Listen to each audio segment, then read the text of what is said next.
예, 금요일 묵상의 시간입니다. 14만 4천은 타협하는 길이 아니라 말씀대로의 길을 걸은 사람들이다. 14만 4천은 타협하는 길이 아니라 말씀대로의 길을 걸은 사람들이다. 이런 제목으로 또 이번 주간 마지막 묵상 나누겠습니다. 자, 우리가 살펴온 13장의 그 두 짐승들, 바다에서 올라온 짐승, 바로 이제 정치 권세를 가진 나라와 통치자들이라고 그랬고요. 땅에서 올라온 짐승, 하나님의 말씀을 사용하면서도 자기들의 종교 권세를 위해서 사용하는 그런 종교 세력들, 이런 존재들은 결국 주님이 다시 오셔서 심판하실 때까지 결국 이 세상의 여러 다양한 모습으로 존재하면서 사실 섬겨야 될 이 백성들을, 하나님의 백성들을 속이고 죽이면서 마치 자기들의 소유요, 노예요, 소모품인 것처럼 살아가는 그런 세상이 이런 세상이 될 거다. 이런 세상이 이 종말의 세상이다라는 것을 말하는 것을 우리가 알 수 있었습니다.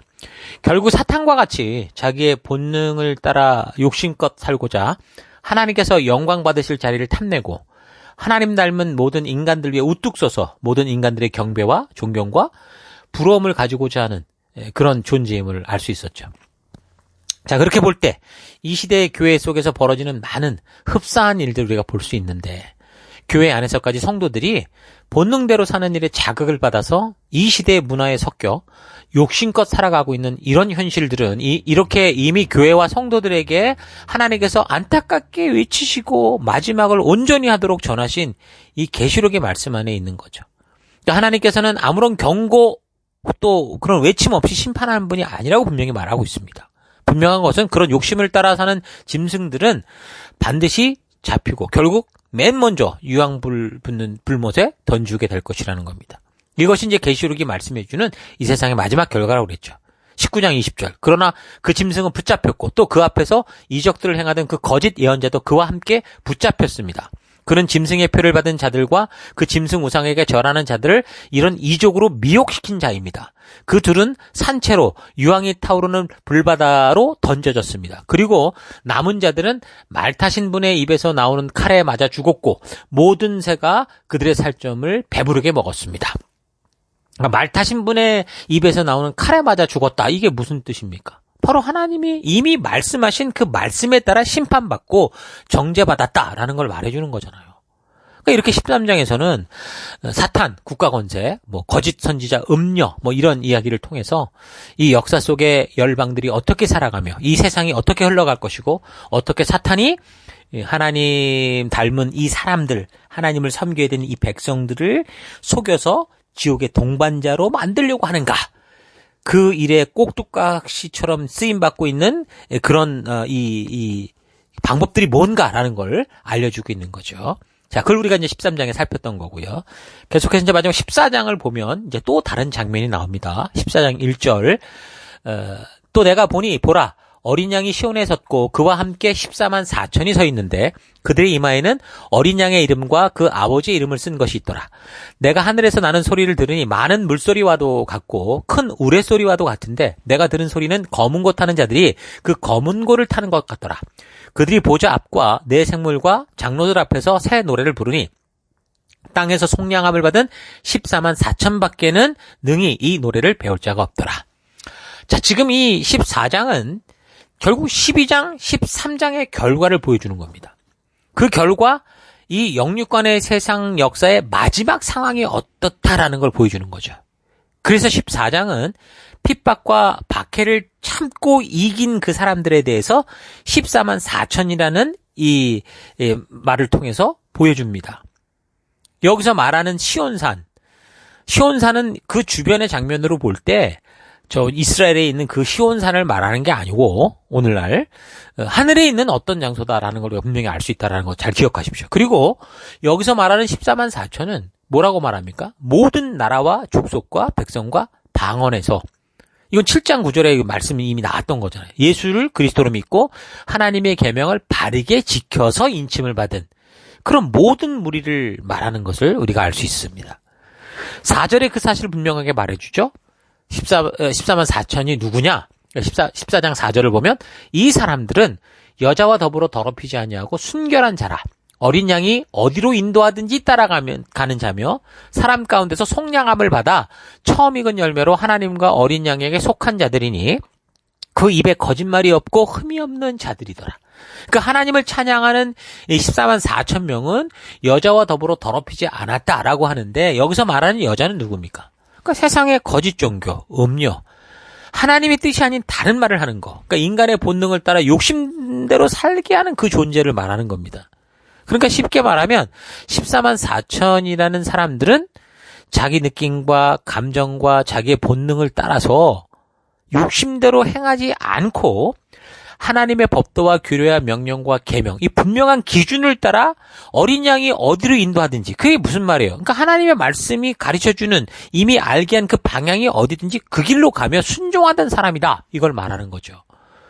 그러니까 12장 그리고 14장의 표현대로 하면 하나님의 계명을 지키고 예수의 증거를 가진 성도들이라고 분명하게 말할 수 있습니다. 그러니까 이 사람들은 그들의 삶 속에서 어떤 상황과 환경을 만나게 돼도 변명하는 인생, 그게 아니라 예수가 유일한 그리스도, 구세주 되심을 믿고 하나님 말씀대로 순종하는 삶을 살던 사람들을 말하는 겁니다. 무슨 아브라함의 혈통적 후손들인 이스라엘 족속 유대인을 말하는 것도 아니고 그 누구든 간에 예수를 그리스도로 믿고 하나님의 말씀을 따라 끝까지 믿음을 지킨 존재들을 말하는 거예요. 그래서 불이 섞인 유리바다 건너편 어린 양이 계신 곳으로 오게 된 사람들, 그 사람들이 바로 14만 4천이다. 14만 4천 명만 있다, 그 말을 하는 게 아니라니까요. 그 신천지나 이런 쓸데없는 이단들이 늘 이걸 가지고 자꾸 사람들을 속이는데 절대 그게 아닙니다.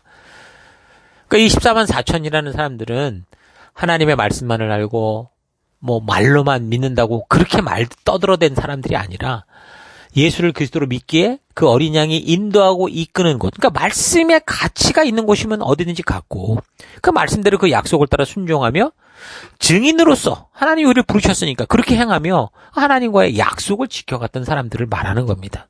늘 무슨 일이 있을 때마다 눈 감고 기도하고 하나님 말해 주십시오, 그게 아니라 우리가 살아갈 이 땅에 우리의 가치를 알고 하나님이 제시하신 그 분명한 정체성을 알기에 그 정체성, 비잉의 이 태도를 가지고 그렇게 살아가는 걸 말하는 거예요. 그러니까 뭔가 자꾸 하나님의 음성을 듣겠다고 하는 사람들이 나쁘다는 것보다도 이 뿌리 속에 자칫 사탄이 이용해서 미알이 점집해 있는 사람하고 똑같이 살아가게 하는 그런 함정으로 빠질 가능성이 많다라는 거 잊지 마시고 말씀을 보세요. 말씀을 통해 하나님이 얘기해 주신 이 성도의 가치, 성도의 삶의 길, 성도의 정체성을 알고 그걸 알면 그렇게 살아갈 수 있잖아요. 그게 지금 하나님이 원하시는 거다. 그게 바로 14만 4천의 모습이다라는 거 잊지 마십시오. 여러분, 우리가 말씀을 알면 그 말씀을 아니까 그 언약대로 살아갈 거 아니에요. 우리가 살아갈 때도 보면 대부분 아이들이나 많은 사람들이 거짓말을 하게 되는 이유가 뭡니까? 약속을 했는데 그 약속을 지키지 않을 때 거짓말을 하게 되잖아요. 그러니까 이렇게 마지막 날 불이 섞인 유리바다 건너편에서 하나님을 찬양할 수 있는 이 성도들이 누구냐면 그 삶이 하나님의 말씀이 말씀하는 대로 그 언약대로 순종한 자들이라는 거예요. 상황과 환경이 어떠하든 간에 그걸 이겨내고 약속했기 때문에 그 말씀을 따라 살아갔던 그 약속을 지켰기 때문에 이제 하나님 앞에서 구차한 변명이 필요 없고 핑계가 필요 없고 거짓말이 필요 없는 사람들, 상황과 환경을 핑계대지 않고 어떤 상황과 환경 속에서도 순종하며 살았던 언약을 지켰던 사람들이다라는 거죠. 그렇게 볼 때 여러분의 삶은 어떤 것 같습니까? 나의 만족과 유익을 위한 삶을 위해서 하나님의 말씀을 자꾸 이래 바꾸고 변명하고 변형시키고 여러분 그런 게 아니라 어떤 상황과 환경이 다가와도 이미 우리가 교회 안에서 약속했고 또 말씀 안에서 약속한 이런 것들을 우리가 성실히 지켜가고 어떤 상황과 환경이 와도 우리를 부르신 그 부르심에 따라 살아갈 수 있는 여러분과 제가 될 수 있기를 바랍니다. 영적인 성장 과정에서 이 영적인 어린아이의 시절에 정말 철 몰라서 하는 그런 실수들이 있잖아요. 성장 과정에서 일어나는 성장통 같은 그런 거하고 이제 나이가 들고 때가 되었는데 여전히 변하지 않고 자기 욕심대로 같은 실수를 하는 거는 이건 차원이 달라. 이게 심각한 문제입니다. 그러니까 실수와 불순종은 엄연히 다르죠. 그러니까 믿음은 알고 있다 생각한다를 넘어서 여러분 아는 것처럼 살아가고 우리가 하나님을 믿는다면 말씀 안에서 점점 성장하고 성숙하여 우리 하나님이 주신 그 아버지의 마음을 갖는 자, 영적인 리더가 돼서 생명을 낳는 생명을 세우는 그런 사람으로 성장해가는 것을 말하는 겁니다. 그게 믿음의 사람인 거예요. 여러분, 이 세상은 잠시 잠깐입니다. 하나님 나라는 이 세상의 욕심, 사탄이 주는 쾌락에 자신을 더럽히지 않고 살아간 거룩하고 순결한 백성들의 것이에요. 그게 하나님의 나라입니다. 그러므로 우리 성도들은 이 세상의 유혹에 빠져서 재미나 쾌락에 취하거나 잠시 잠깐 있는 이 세상, 이 광야에서 살아남기 위해서 뭐 목숨을 구걸하고 구차한 인생, 이런 삶 살지 않고 다니엘처럼 하나님께서 약속하시는 영원한 세계를 꿈꾸며 그 나라의 영광스러운 감격과 기쁨을 가슴에 새기고 그 영원한 나라의 참된 소망과 위로를 기억하며 좀 하루하루 순결한 삶을 살아가야 될 것입니다. 자, 그래서 오늘 14장 1절에서 이제 5절까지 우리가 살피게 되는 건데, 이 말씀은 사람의 믿음과 정죄를 지켜서 얻는 영광이 어떤 것인가라는 걸 분명하게 보여주시면서 아무리 우리의 현실의 삶이 어려워도 잠시 참으라는 거죠. 그런 주님의 뜻이 담겨 있는 겁니다. 성경에는 성도의 삶이 이런 인내의 삶이요, 그 길은 해산하는 고통과 같다고 분명히 사실적으로 표현을 해줬어요. 그러니까 여인들이 보면 자녀를 낳을 때 해산하는 고통이 참 고통스럽죠. 근데 그 고통의 순간을 잘 보면요, 처음부터 끝까지 계속 고통이 지속되는 게 아니에요. 그 분만의 고통이 중간중간 쉴 수 있는 시간이 있더라고요. 제가 찾아봤더니 그 진통을 겪는 시간보다 진통 사이에 준비하는 시간들이 좀 길어요. 그러니까 5분 정도의 그 어떤 그 진통 기간이 있다고 하면, 그 주기가 그렇다고 하면 5분 주기에 보통 진통이 오는 시간이 30초에서 45초. 나머지는 이제 진통이 없는 거죠. 그 안에 30초, 45초 정도 동안 계속 고통이 있다가, 그 3분 주기로 오면 이제 그때는 좀 길어져요. 1분 정도의 고통의 시간이 있고, 그 다음에 이제 거의 아이가 나올 때쯤 되면 1, 2분 정도의 그 진통 간격이 오면 한 1분에서 1분 30초가 계속 고통스럽다고 하더라고요. 그러니까 결국 그래서 마지막 생명이 태어날 타이밍에는 정말 죽을 것 같으죠.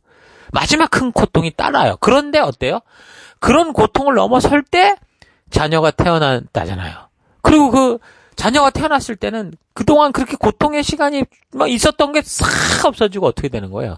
물론 고통이 남아있는데도 그 아이로 인한 더 큰 기쁨이 있는, 그런 기쁨이 있는 게 그런 생명을 출산하는 그런 기쁨인 거죠. 이런 거하고 똑같은 거예요. 우리가 믿는 사람으로서 살아갈 때 이 말세의 삶은 그럴 거라는 거죠. 박해들이 계속 중간중간 있을 거예요. 그 로마 그 250년 박해 기간 동안 250년 내내 있었던 게 아니라 뭐 중간중간 한 10명 정도의 왕이 그렇게 박해를 했었다고 그랬잖아요. 그런 거하고 똑같은 거예요. 중간중간마다 주님께서 그래서 우리에게 피할 곳, 숨 쉴 곳을 준다라는 거죠. 감당할 수 있게 하신다는 겁니다. 그래서 비록 그 삶은, 그 고통을 우리가 느낄 수밖에 없는 그 삶은 해산의 고통 중에 마지막 생명이 나오는 것 같이 정말 이 세상이 다 끝난 것처럼 그 고통스러울지 모르지만 결국 뭐예요? 혹시 그렇게 죽게 되더라도 영원한 천국, 참된 생명이 있는 그런 소망이다라는 걸 말해주는 겁니다.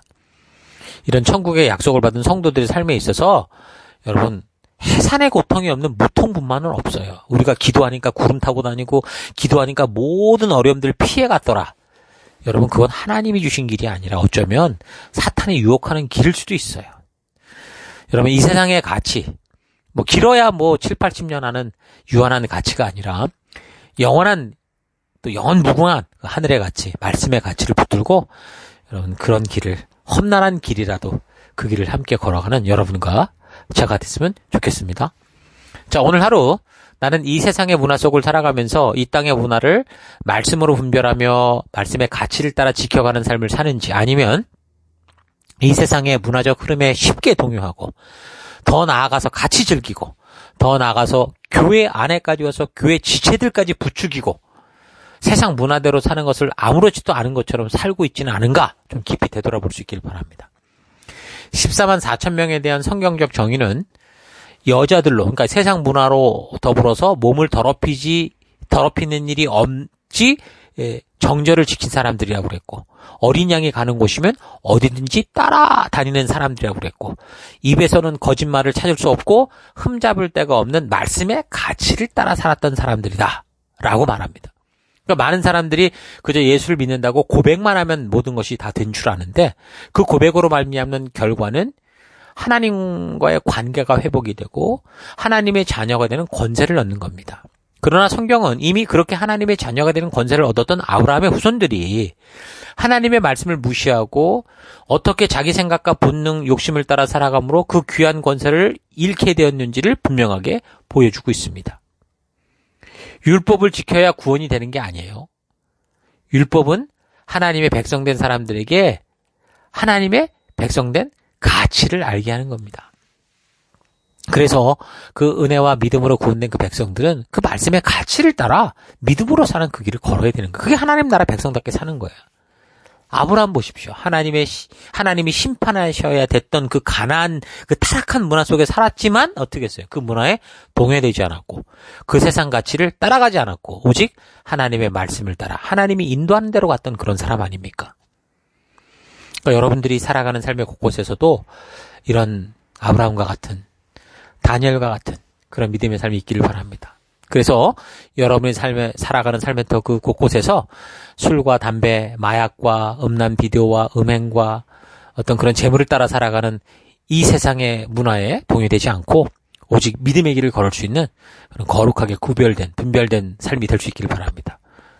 교회까지 와서 세상의 문화를 형제 자매들에게 추구하게 하는 그런 사탄의 그런 행동을 멈추고 하나님 앞에서 우리가 통곡하고 회개하며 거룩한 그리스도의 문화를 이 교회 안에, 우리의 삶의 터 안에, 우리의 영적인 가정 안에 심어가는 여러분 될 수 있기를 주 이름으로 축원합니다. 오늘 하루도 힘내십시오. 잠시 기도하겠습니다. 하나님, 우리에게 하나님께서 거룩하니 우리도 거룩하라고 하시며 우리가 가는 곳곳마다 거룩한 문화를 만들어 하나님께로 나아오는 길을 열라 하셨는데 교회에서도 세상의 음주 문화, 음란 문화들을 아무렇지도 않은 듯 괜찮다 떠들며 사탄의 꼭두가시처럼 살아온 것을 회개합니다. 이 교회가 거룩한 곳이 되도록 하나님의 말씀의 가치를 따라 이 세상의 문화에 젖어들지 않고 오직 참된 복음과 생명의 길을 전하는 삶 살기 원합니다. 세상이 조롱하고 뒤처진다 하고 왕따를 시킨다고 해도 우리 성도들이 걸을 바는 골고다의 길, 진리의 길, 생명의 길, 말씀의 길인 것 잊지 않고 주님 다시 오시는 그날까지 그 길을 걷는 믿음의 삶 살기 원합니다.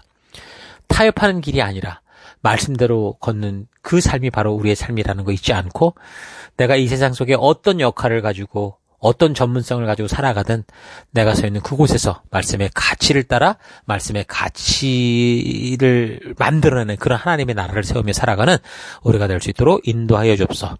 함께 하심을 감사드리고 예수님 이름으로 기도했습니다. 아멘.